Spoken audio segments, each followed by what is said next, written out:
34e journée mondiale de l'habitat a été célébrée au Bénin. À cet effet, les acteurs impliqués dans la gestion des déchets étaient à ce creuset d'échange autour du thème « Les technologies de pointe comme outils innovants de transformation des déchets », une initiative qui a permis aux participants de partager leurs expériences et innovations dans la gestion des déchets. On suit.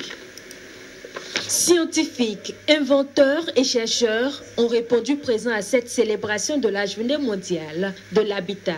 L'événement est assis cette année sur un sujet d'importance, la possibilité qu'offrent les technologies de pointe de transformer les déchets en richesse. Pour mieux échanger sur le sujet, 2 panels ont été constitués.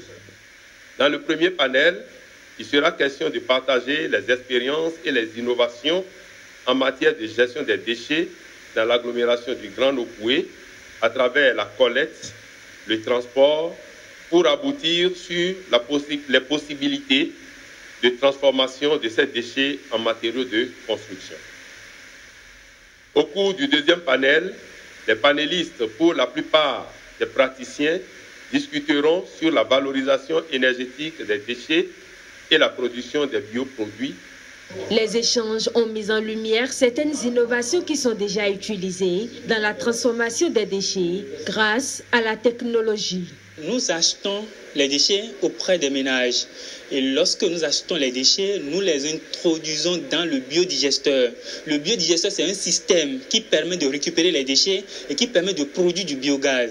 Et lorsque nous produisons le biogaz à partir des déchets introduits dans le biodigesteur, nous récupérons le biogaz dans des sacs de jute. La problématique de la gestion des déchets est un enjeu majeur. Elle appelle donc à une responsabilité de tous, surtout des ménages, premier maillon de la chaîne de gestion des déchets.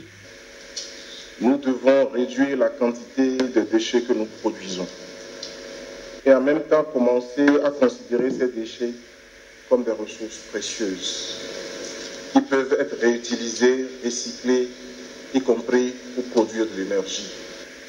La composante de valorisation des déchets, comme on vous l'a expliqué, est différée pour des raisons d'efficacité et de rentabilité, mais elle n'est pas supprimée.